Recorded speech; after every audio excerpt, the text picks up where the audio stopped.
Europe में समाजवाद एवं रूसी क्रांति। सामाजिक परिवर्तन का युग। पिछले अध्याय में आपने फ्रांसीसी क्रांति के बाद यूरोप में फैलते जा रहे स्वतंत्रता और समानता के शक्तिशाली विचारों के बारे में पढ़ा। फ्रांसीसी क्रांति ने सामाजिक संरचना के क्षेत्र में आमूल परिवर्तन की संभावनाओं का सूत्रपात कर दिया था। जैसा कि आप पढ़ चुके हैं, 18वीं सदी से पहले फ्रांस का समाज मोटे तौर पर स्टेटस और श्रेणियों में बंटा हुआ था। समाज की आर्थिक और सामाजिक सत्ता पर कुलीन वर्ग और चर्च का नियंत्रण था, लेकिन क्रांति के बाद इस संरचना को बदलना संभव दिखाई देने लगा। यूरोप और एशिया सहित दुनिया के बहुत सारे हिस्सों में व्यक्तिगत अधिकारों के स्वरूप और सामाजिक सत्ता पर किसका नियंत्रण हो, इस पर चर्चा छिड़ गई। भारत में भी राजा राममोहन रॉय और डेरोजियो ने फ्रांसीसी क्रांति के महत्व का उल्लेख किया। और भी बहुत सारे लोग क्रांति पश्चात यूरोप की स्थितियों के बारे में चल रही बहस में कूद पड़े। आगे चलकर उपनिवेशों में घटी घटनाओं ने भी इन विचारों को एक नया रूप प्रदान करने में योगदान दिया।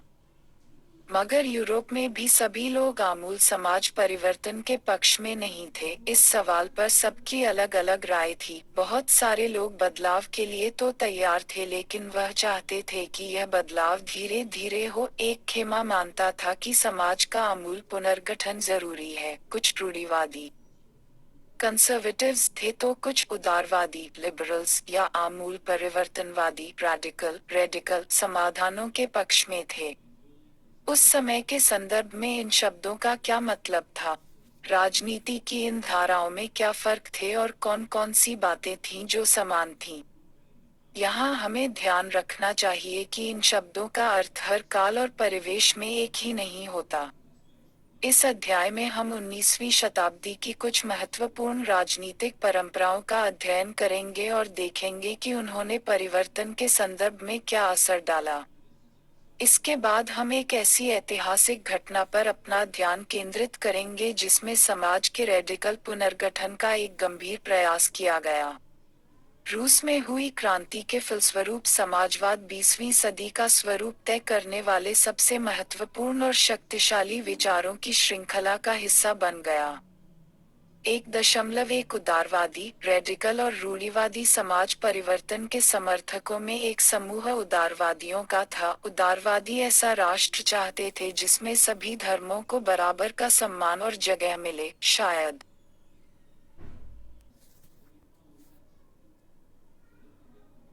आप जानते होंगे कि उस समय यूरोप के देशों में प्रायः किसी एक धर्म का ज्यादा महत्व दिया जाता था। ब्रिटेन को सरकार चर्च ऑफ इंग्लैंड का समर्थन करता था, ऑस्ट्रिया और स्पेन कैथोलिक चर्च के समर्थक। उदारवादी समूह वश आधारित शासकों की अनियंत्रित सत्ता के भी विरोधी थे। वे सरकार के समक्ष व्यक्ति मात्र के अधिकारों की रक्षा के पक्षावर का कहना था कि सरकार को किसी के अधिकारों का हनन करने व उन्हें छीनने का अधिकार नहीं दिया जाना चाहिए। यह समय प्रतिनिधित्व पर आधारित एक ऐसी निर्वाचित सरकार के पक्ष में था जो शासकों और अफसर के प्रभाव से मुक्त सुप्रशिक्षित अधिकार नहीं दिया जाना चाहिए। यह समय प्रतिनिधित्व पर आधारित एक ऐसी निर्वाचित सरकार के पक्ष में था जो शासकों और अफसर के प्रभाव से मुक्त सुप्रशिक्षित न्यायपालिका द्वारा स्थापित किए गए कानूनों के अनुसार शासन कार्य चलिए। पर यह समूह लोकतंत्रवादी डेमोक्रेट नहीं था। ये लोग सार्वभौमिक वयस्क मताधिकार थानी सभी नागरिकों को वोट का अधिकार देने के मामले नहीं से। उनका मानना था कि वोट का अधिकार केवल संपत्तिधारियों को ही मिलना चाहिए। इसके विपरीत देश का आबादी के बहुमत के समर्थन पर आधारित हो। कम से बहुत सार लाख महिला मताधिकार आंदोलन के भी समर्थक थे। उदारवादियों के विपरीत ये लाख बड़े जमींदारों और संपन्न उद्योगपतियों को प्राप्त किसी भी तरह का विशेषाधिकारों के खिलाफ थे। वे निजी संपत्ति के विरोधी नहीं थे, लेकिन केवल कुछ लोगों के पास संपत्ति के संस्करण का विरोध जरूर करते थे। रूढ़िवादी तबला रेडिकल और उदारवादी दोनों के खिलाफ था, मगर फ्रांसीसी क्रांति का बाद तो रूढ़िवादी भी बदलाव की जरूरत को स्वीकार करने लग थे। पुराने समय में यानी 18वीं शताब्दी में रूढ़िवादी आमतौर पर परिवर्तन के विचारों का विरोध करते थे, लेकिन 19वीं सदी तक आताग वे भी मानने लगे थे कि कुछ परिवर्तन आवश्यक हो गया है, परत यह चाहते थे कि अतीत का सम्मान किया जाए, अर्थात अतीत का पूरी तरह ठुकराया न जाए और बदलाव की प्रक्रिया धीमी हो। फ्रांसीसी क्रांति के बाद पैदा हुई राजनीतिक उथल-पुथल के दौरान सामाजिक परिवर्तन पर केंद्रित इन विविध विचारों के बीच का टकराव है। 19वीं सदी में क्रांति और राष्ट्रीय कायांतरण की विभिन्न कोशिशों, इन सभी राजनीतिक धाराओं की सीमाओं और संभावनाओं को स्पष्ट कर दिया। 1.2 औद्योगिक समाज और सामाजिक परिवर्तन। ये राजनीतिक रुझान एक नए युग का द्योतक थे। यह दौर गांव सामाजिक एवं आर्थिक बदलाव का था। यह ऐसा समय था जब नए शहर बस रहे थे, नए नए औद्योगिक क्षेत्र विकसित हो रहे थे, रेलवे का काफी विस्तार हो चुका था और औद्योगिक क्रांति संपन्न हो चुकी है। औद्योगिकरण ने औरतों, आदमियों और बच्चों सबको कारखाना में ला दिया। काम के घंटे थाने पाली बहुत लंबी होती थी और मजदूरी बहुत कम। बेरोजगारी आम समस्या थी, औद्योगिक वस्तुओं की मांग में गिरावट। भारत और समकालीन विश्व।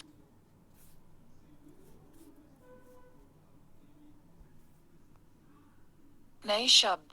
मताधिकार आंदोलन, वोट डालने का अधिकार पाने के लिए चलाया गया आंदोलन।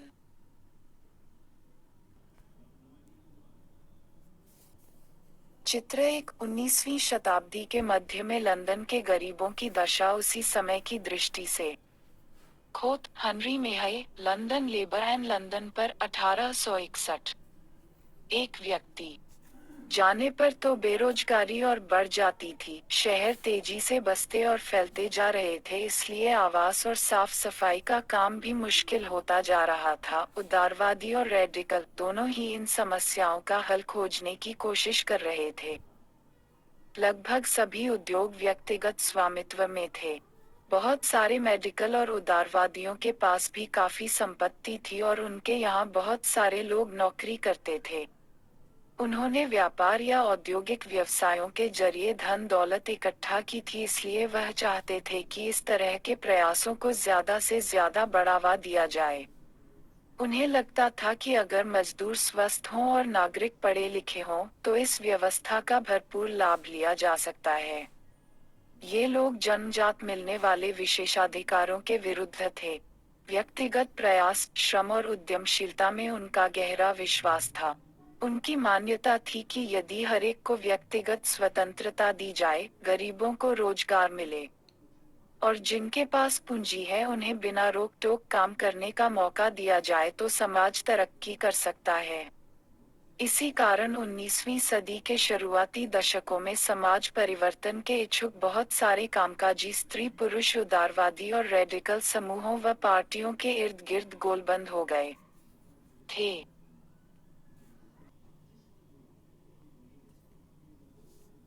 यूरोप में 1815 में जिस तरह की सरकारें बनी, उनसे छुटकारा पाने के लिए कुछ राष्ट्रवादी, उदारवादी और रेडिकल आंदोलनकारी क्रांति के पक्ष में या फ्रांस, इटली, जर्मनी और रूस में ऐसे लोग क्रांतिकारी हो गए और तख्तापलट का प्रयास करने लगे।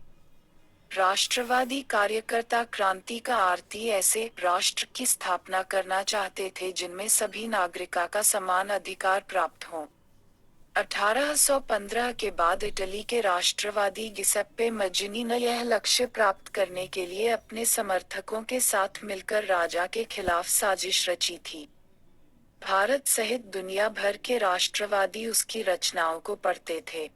1.3 यूरोप में समाजवाद का आना। समाज के पुनर्गठन की संभवतः सबसे दूरगामी दृष्टि प्रदान करने वाली विचारधारा समाजवाद ही थी। 19वीं सदी के मध्य तक यूरोप में समाजवाद एक जाना पहचाना विचार था। उसकी तरफ बहुत सारे लोगों का ध्यान आकर्षित हो रहा था। समाजवादी निजी संपत्ति के विरोधी थे या वे संपत्ति पर निजी स्वामित्व को सही नहीं मानते थे। उनका कहना था कि संपत्ति के निजी स्वामित्व की व्यवस्था ही सारी समस्याओं की जड़ है। वे ऐसा क्यों मानते थे? उनका तर्क था कि बहुत सारे लोगों के पास संपत्ति तो है जिससे दूसरों को रोजगार भी मिलता है, लेकिन समस्या यह है कि संपत्ति धारक व्यक्ति को सिर्फ अपने फायदे से ही मतलब रहता है, वह उनके बारे में नहीं सोचता जो उसकी संपत्ति को उत्पादनशील बनाते हैं। इसलिए अगर संपत्ति पर किसी एक व्यक्ति के बजाय पूरे समाज का नियंत्रण हो तो साझा सामाजिक हितों पर ज्यादा अच्छी तरह ध्यान दिया जा सकता है। समाजवादी इस तरह का बदलाव चाहते थे और इसके लिए उन्होंने बड़े पैमाने पर अभियान चलाया। कोई समाज संपत्ति के बिना कैसे चल सकता है? समाजवादी समाज का आधार क्या होगा? समाजवादियों के पास भविष्य की एक बिल्कुल भिन्न दृष्टि थी।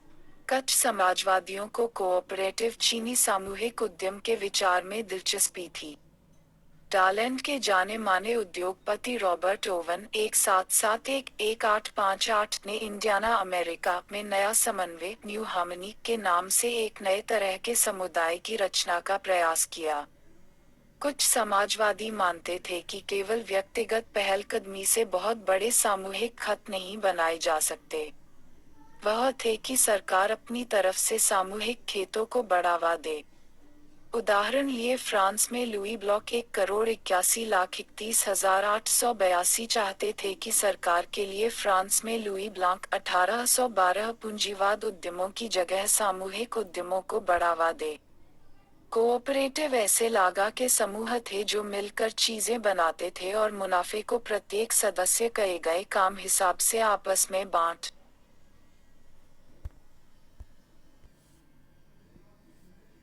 क्रियाकलाप। मान लीजिए कि निजी संपत्ति को खत्म करने और उसकी जगह सामूहिक स्वामित्व की व्यवस्था लागू करने के सवाल पर आपके इलाके में एक बैठक बुलाई गई है। निम्नलिखित व्यक्तियों के रूप में उस बैठक में आप जो भाषण देंगे वह लिखें।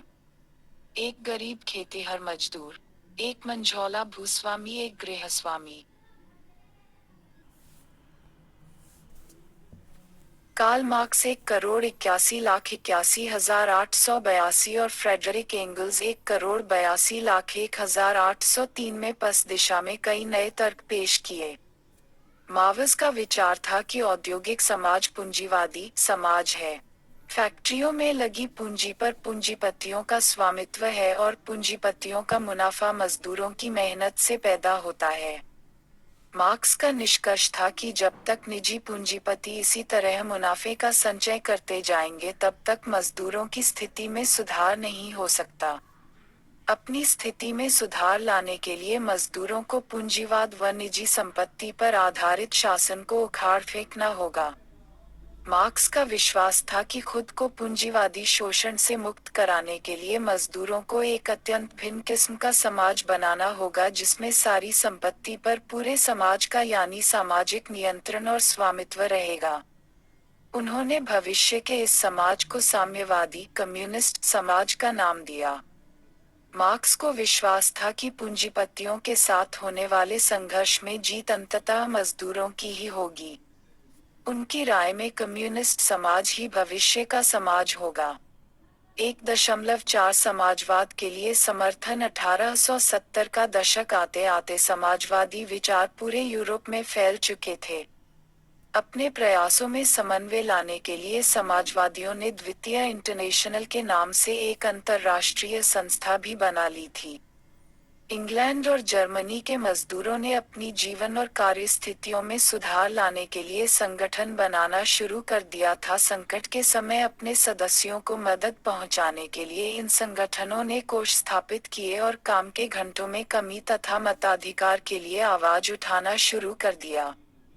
जर्मनी में सोशल डेमोक्रेटिक पार्टी (SPD) के साथ इन संगठनों के काफी गहरे रिश्ते थे और संसदीय चुनावों में वे पार्टी की मदद भी करते थे। 1905 तक ब्रिटेन के समाजवादियों और ट्रेड यूनियन आंदोलनकारियों ने लेबर पार्टी के नाम से अपनी एक अलग पार्टी बना ली थी। फ्रांस में भी सोशलिस्ट पार्टी के नाम से ऐसी ही एक पार्टी का गठन किया गया। लेकिन 1914 तक यूरोप में समाजवादी कहीं भी सरकार बनाने में कामयाब नहीं हो पाए। संसदीय राजनीति में उनके प्रतिनिधि बड़ी संख्या में जीतते रहे। उन्होंने कानून बनवाने में भी अहम भूमिका निभाई, अगर सरकार में रूढ़िवादियों, उदारवादियों और रेडिकलों का ही दबदबा बना रहा।